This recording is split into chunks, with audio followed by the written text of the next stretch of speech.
મિત્રો તમને નવાઈ લાગશે, આશ્ચર્ય થશે, પણ જર્મનીના કેટલાક ટેકનોક્રેટ્સ, કેટલાક એન્જિનિયર, કેટલાક વિજ્ઞાન સમજનારા વિદ્વાનો એ કોદરામ ગામમાં આવવાના છે, વડગામ વિધાનસભાના કોદરામ ગામે. અને એટલા માટે આવવાના છે કે હમણાં કોદરામની દૂધ ઉત્પાદક મંડળીનું કેટલાક લોકોનું કહેવું છે કે દૂધ 11 લાખની કિંમતનું દૂધ પંખા ફરવાના કારણે ઉડી ગયું. આ કઈ રીતે શક્ય છે?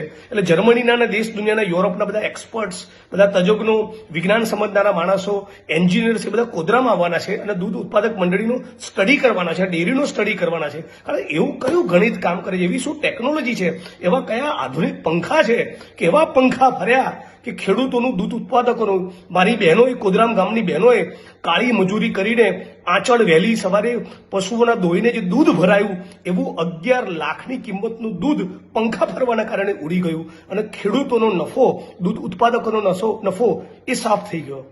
વડગામ વિધાનસભાના વડગામ ગામની દૂધ ઉત્પાદક મંડળીનો 11-12% નફો, મુમણવાસ ગામનો નફો 12-13%, કોદરામનો નફો ફક્ત 6.5%. તો લોકોએ પૂછ્યું કે અમારો નફો ફક્ત 6.5% કેમ? અમે પણ દૂધ ભરાવીએ છીએ.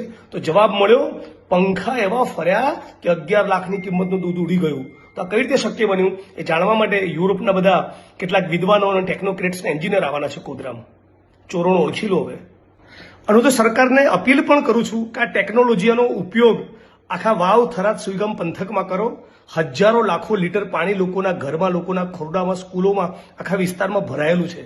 તો પાણી પણ ઉડી જાય. જો 11 લીટર દૂધ ઉડી જતું હોય તો 11,000 લીટર પાણી પણ ઉડી જાય.